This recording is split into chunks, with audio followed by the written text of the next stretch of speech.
শ্রদ্ধেয় দর্শকবৃন্দ, নমো মহাভাদান্যায় কৃষ্ণ প্রেম প্রদায়িনে।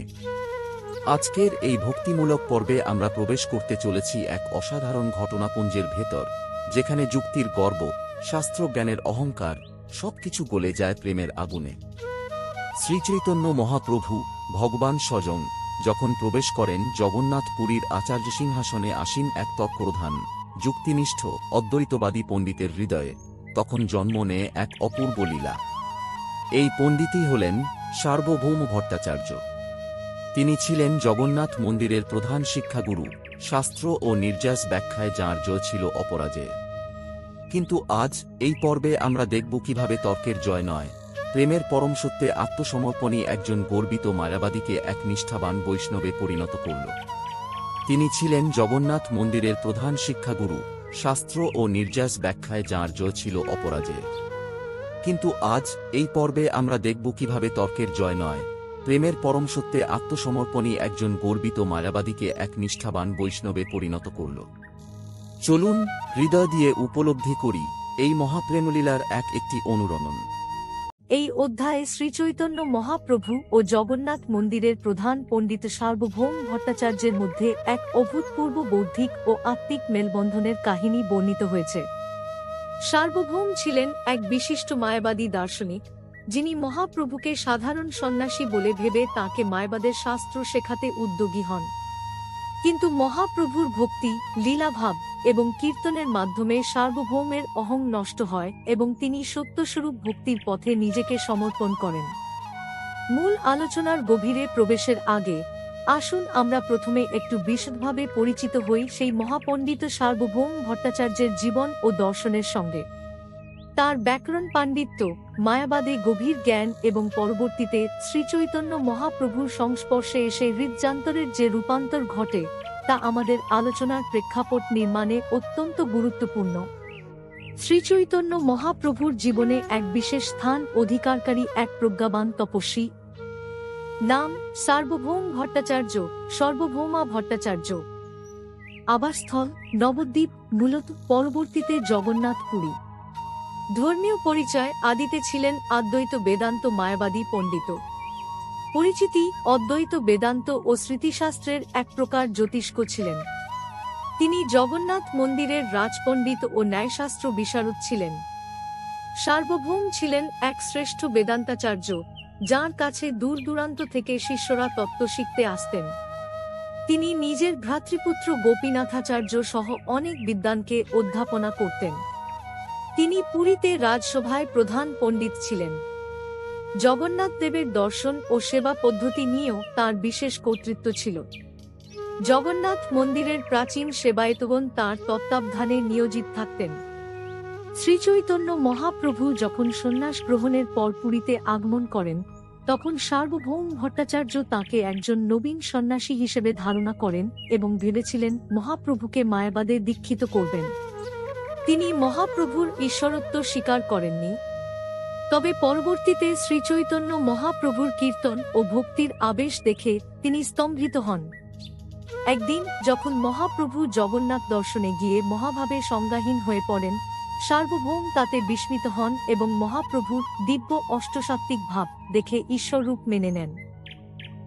তিনি বুঝতে পারেন এ কোনো সাধারণ সন্ন্যাসী নন, তিনি স্বয়ং ভগবানের অবতার।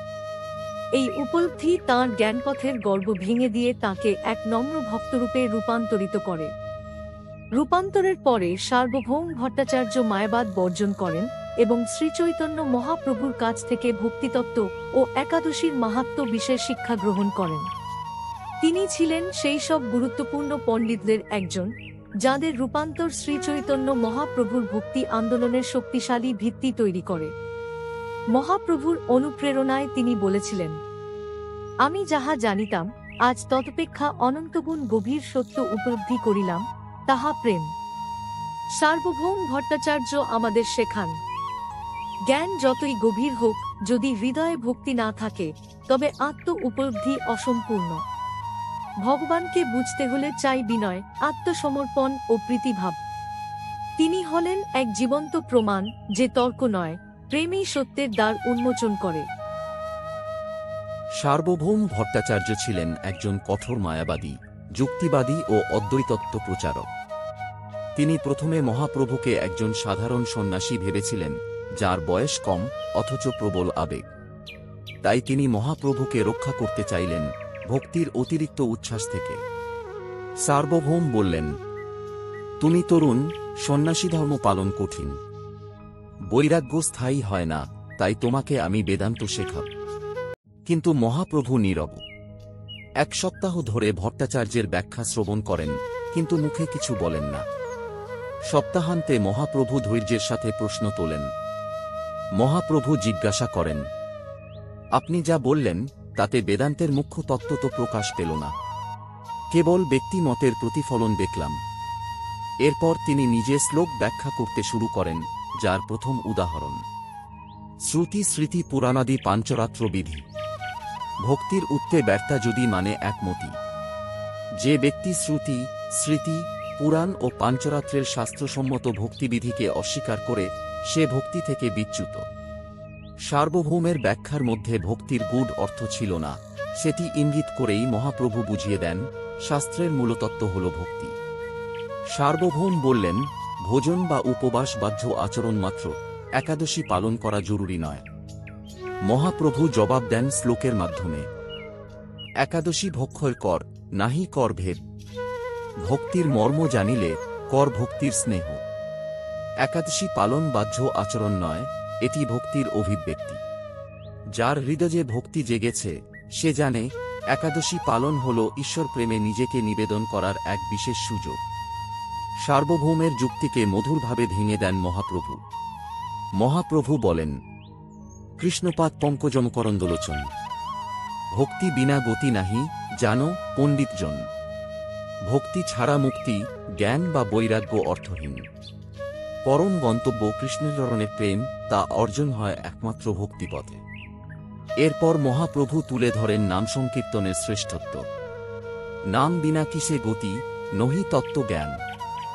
নাম সদৃশ প্রেম নাই, এহি পরমান। হরিনামই মুক্তির একমাত্র পথ। জ্ঞান, তপস্যা, তর্ক সব হার মানে প্রেম ভক্তির সামনে। এই শ্লোকের মাধ্যমে সার্বভৌমের যুক্তিভিত্তিক মুক্তির ভাবনাকে রূপান্তরিত করেন সার্বভৌম ভট্টাচার্য, যিনি একদিন মহাপ্রভুর যোগ্যতা নিয়ে সংশয়ে ছিলেন, এখন সেই মহাপ্রভুর পাদপদ্মে কান্নায় ভেঙে পড়লেন।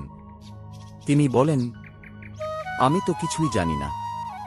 আজ আমি বুঝলাম, তর্ক নয়, প্রেমই পরম সত্য। এভাবেই জন্ম নেয় এক ভক্ত সার্বভৌম ভট্টাচার্য, যিনি পরে ভক্তিমূলক শ্লোক রচনা করেন এবং জগন্নাথ সেবায় নিজেকে উৎসর্গ করেন। প্রেম যেখানে উপস্থিত, যুক্তি সেখানে মাথা নত করে। শ্রীচৈতন্য মহাপ্রভুর এই লীলা আমাদের শেখায়, তত্ত্বচিন্তার শীর্ষে ভক্তির আসন। তর্ক নয়, প্রেমই চূড়ান্ত সত্য। আজকের দিনে যেখানে মানুষ যুক্তি, বুদ্ধি আর বিজ্ঞান দিয়ে সবকিছু বিচার করতে চায়, সেখানে শ্রীচৈতন্য মহাপ্রভুর এই লীলা আমাদের স্মরণ করিয়ে দেয় আত্ম উপলব্ধির পথে প্রেম, ভক্তি ও বিনয় কতটা জরুরি। আজও অনেক মানুষ জ্ঞানে সমৃদ্ধ কিন্তু হৃদয়ে খালি। তাদের জীবনে এই লীলা অনুপ্রেরণার বাতিঘর হয়ে উঠতে পারে। ভক্তির আসল মাহাত্ম্য শুধুই নিয়মে নয়, আত্মসমর্পণে। এই ছিল শ্রীচৈতন্য মহাপ্রভুর মাধ্যমে এক গর্বিত পণ্ডিতের হৃদয়ের রূপান্তর। যদি এই ভিডিও ভালো লেগে থাকে তাহলে লাইক করুন, কমেন্ট করে আপনার অনুভব জানান এবং অবশ্যই চিন্তন চ্যানেলটি সাবস্ক্রাইব করতে ভুলবেন না। ভগবানের প্রেমে সকলের হৃদয় ভরে উঠুক। জয় শ্রীচৈতন্য, জয় গৌরহরি।